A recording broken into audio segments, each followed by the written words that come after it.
এর আগে আমরা এমন অনেক অলৌকিক কাহিনী শুনেছি যেখানে মা সর্বদাই বিরাজমান এবং জীবন্ত অবস্থায় রয়েছেন, কিন্তু আজ আবারও এক নতুন কাহিনী নিয়ে আমি চলে এসেছি।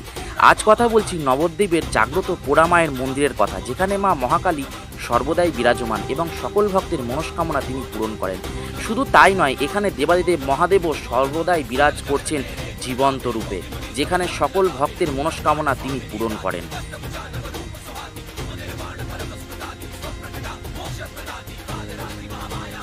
হ্যালো ভিউয়ার্স, আবার তোমাদের সকলকে স্বাগত জানাই তোমাদের প্রিয় রাধানী ওয়ার্ল্ডে। আশা করি সবাই খুব ভালো আছে এবং সুস্থ আছে। তো যাই হোক, আজকে একটা নতুন ভিডিও নিয়ে কিন্তু আমি চলে এসেছি। আর তোমরা তো জানোই, তোমাদেরকে লাইভের মাধ্যমে বলে দিচ্ছি, চলে এসেছি নবদ্বীপ। আর আজকে একদম সরাসরি আছে নবদ্বীপের জাগ্রত মন্দির পোড়ামাতলায়। ভিডিওটা ভালো থাকে সবার সাথে লাইক করে দিও, চ্যানেলকে সাবস্ক্রাইব করে দাও, লাইক শেয়ার কমেন্ট করতে একেবারেই ভুলবে না। ফেসবুক পেজ থেকে দেখছো, অবশ্যই আমাদের পেজটাকে কিন্তু ফলো করে দিও। এর আগেও কিন্তু আমরা অনেক জাগ্রত মায়ের কাহিনী শুনেছি, অনেক জায়গার কাহিনী আপনাদেরকে শুনেছি, তার সাথে কিন্তু প্রত্যেক জায়গার দর্শনও কিন্তু করে নিয়েছি। আর আজকে সরাসরি কিন্তু পোড়ামাতলা একদম ঠিক দাঁড়িয়ে রয়েছে মন্দিরের সামনে, এবং সামনে দেখতেই পাচ্ছেন পোড়ামাতা মন্দির। নিশ্চয়ই ভাবছেন তো মাকে কেন পোড়ামাতা বলা হয়, সব জানাবো আজকের ভিডিওতে। এছাড়াও বলে দিই, আশেপাশে কিন্তু রয়েছে অনেক ফুল মালার দোকান, যেখান থেকে আপনারা নিজস্ব পুজো দেওয়ার সামগ্রীগুলো নিয়ে নিতে পারেন। তাছাড়াও সামনে কিন্তু রয়েছে পুজোর ডালা, মায়ের জন্য শাখা পলা, সমস্ত জিনিস পাবেন। এবং তাছাড়াও চারিদিকে ঘিরে কিন্তু দেখতেই পাচ্ছেন যে প্রচুর প্রসাদের দোকান, প্রচুর প্রসাদ আছে এখানে। মানুষজন এখান থেকে প্রসাদ নিয়ে অ্যাকচুয়ালি ভেতর দিকে যায় মায়ের পুজো দিতে। তো আশেপাশে যে বাইরের যে দৃশ্যটা সেটা আপনাদেরকে দেখাচ্ছি, দেখুন। আর আস্তে আস্তে একদম কিন্তু চলে এসেছি মন্দিরের সামনের দিকটা, একদম ঠিক মন্দিরের যেই সামনের দিকটায়, সেখানটায় কিন্তু একদম আমি কিন্তু এখন কিন্তু দাঁড়িয়ে আছি। এবং এর চারপাশে কিন্তু রয়েছে কিন্তু অনেক দোকান। তো এই হচ্ছে মন্দিরের যে মুখ্য দ্বার।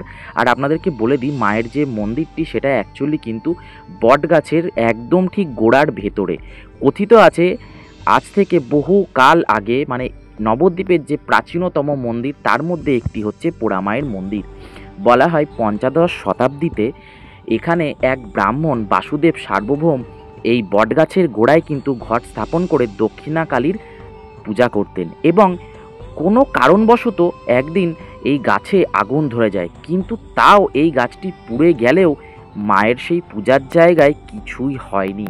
সেই অলৌকিক কাণ্ড, এবং তখন থেকেই নবদ্বীপবাসীর মনে মায়ের প্রতি এক আস্থা জাগে, এবং মা কাউকেই খালি হাতে ফেরে না। দেখুন, একদম কিন্তু দেখতে পাচ্ছেন গাছের ঠিক গোড়ায় মা, দেখুন ভেতরে সেই ঘট স্থাপন করে এই যে ব্রাহ্মণ মশাই মাকে পুজো করছেন।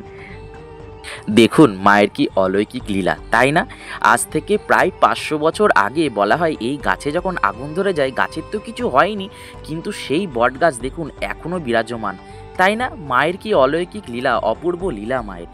তাছাড়াও এখানে কিন্তু সকল ভক্তরা আসেন নিজের মনস্কামনা পূরণ হলে তারা গাছ মালা পরায়, বিশাল বড় বড় মালা পরায়, দেখতে পাচ্ছেন বড় বড় ফুল। আর সত্যি কথা বলতে আজকে আমাদের এখানে আসারও উদ্দেশ্য কিন্তু সেইটাই। আমার জেঠু কিছুদিন আগে ক্যান্সারে আক্রান্ত হয়ে পড়ে, এবং আমার জেঠু কিন্তু সুস্থ হয়ে গেছে। দেখতে পাচ্ছেন সামনে এই যে আমার ঠাকুমা গাছে কিন্তু গাছমালা পরাচ্ছেন। আর আমার ঠাকুমার মনস্কামনা পূর্ণ হলে ঠাকুমা বলেছিল পোড়ামায়ের মন্দিরে আসবে। আপনারাও অবশ্যই আসবেন, কারণ মা খুবই জাগ্রত, মা মঙ্গলময়ী, মা করুণাময়ী, মা এখানে জীবন্ত অবস্থায় রয়েছেন। আর এই কথা আমরা বলছি না, সকল ভক্তরাই বলছেন। দেখুন না আমার জেঠু কি সুন্দর সুস্থ হয়ে গেল। তাই জন্য তো আজকে আমরা পোড়ামায়ের মন্দিরে পুজো দিতে এসেছি। দেখুন এই সামনের দিকটা দেখুন, কত মালা, সকল ভক্তদের মনস্কামনা পূর্ণ হয়। আর এখানে সকলে গাছমালা দিয়ে যান, কারণ পোড়ামা খুবই জাগ্রত। হ্যাঁ, আর একটা কথা আপনাদেরকে বলে দিই, এই মন্দিরের ভেতরে যে ঘট পূজিতা হচ্ছেন তিনি কিন্তু দক্ষিণাকালী রূপেই পূজিতা হয়ে থাকেন। এতক্ষণ তো আমরা ছিলাম জাগ্রত পোড়ামায়ের মন্দিরে। তাও বলে দিই, পোড়ামাতা মন্দিরের ঠিক বাঁদিকে কিন্তু রয়েছেন মা ভবতারিণী, এবং দেখতে পাচ্ছেন মা ভবতারিণীও কিন্তু এখানে কিন্তু খুবই জাগ্রত। এবং সারাদিন কিন্তু মায়ের নিত্য সেবা কিন্তু চলতেই থাকে, সব সময় কিন্তু অনেক ভক্তের কিন্তু আনাগোনা। একদম সামনে কিন্তু আপনারা কিন্তু মা ভবতারিণীর দর্শন কিন্তু করুন, এবং কমেন্টে কিন্তু মা ভবতারিণীর জয় লিখতে একেবারেই ভুলবেন না। এরপর আমরা চলে যাব দেবাদিদেব মহাদেবের কাছে, যেখানে মহাদেব খুবই জাগ্রত। মা ভবতারিণী দর্শন করলাম, আমরা পোড়া মায়ের দর্শন করলাম। এবার আমরা চলে যাব তিলেশ্বর মহাদেব। এখানেও কিন্তু রয়েছে একটা রহস্য, কারণ প্রত্যেক বছর মহাদেব কিন্তু এক তিল করে কিন্তু বেড়ে ওঠে, আর তাই তাকে বলা হয় তিলেশ্বর মহাদেব। মানে প্রত্যেক কোনায় কোনায় কিন্তু রহস্য, এবং তার সাথে কিন্তু আজকে একটা জাগ্রত মন্দিরে কিন্তু আমরা এসে কিন্তু উপস্থিত হয়ে গেছি। চলো তাহলে দর্শন করে নিই। এই হলো তিলেশ্বর মহাদেব, যা প্রত্যেক বছর এক তিল করে বেড়ে চলেছে। আর তাই তো বলা হয় যে মহাদেব এখানে জীবন্ত এবং জাগ্রত। দেখ যদি ভিডিওটা ভালো লাগে সবাই লাইক করে দাও, চ্যানেল সাবস্ক্রাইব করে দাও, লাইক শেয়ার কমেন্ট করতে একেবারে ভুলবে না। যদি ফেসবুক পেজ থেকে দেখছো অবশ্যই আমাদের পেজটা কিন্তু ফলো করে দাও। আবারও কিন্তু দেখা হবে একটা নিত্য নতুন ভিডিওর সাথে। সকলে সুস্থ থেকো, ভালো থেকো, চলো টাটা। তা আপনাদেরকে জানিলাম জাগ্রত পোড়া মায়ের ইতিহাস এবং মা কতটা জাগ্রত। নিশ্চয়ই ভাবছেন তো যে আসবেন কি করে। আপনাদের বলে দিই, আপনারা যেখান থেকেই আসেন না কেন আপনাদের আসতে হবে নবদ্বীপ স্টেশনে নেমে যে কোনো টোটো ধরে বলবেন পোড়া মায়ের মন্দিরে যাব, আপনাদেরকে নামিয়ে দেবে পোড়ামা তলায়, আর আপনারা সহজেই মায়ের দর্শন করতে পারবেন। আর বলে দিই পোড়ামা তলায় এলে কিন্তু অবশ্যই তিলেশ্বর মহাদেবের দর্শন করতে ভুলবেন না, আর সাথে সাথে কিন্তু মা ভবতারিণীও দর্শন করবেন। আর হ্যাঁ, চ্যানেলটাকে লাইক শেয়ার কমেন্ট সাবস্ক্রাইব করতে ভুলবেন না। জয় মা কালী।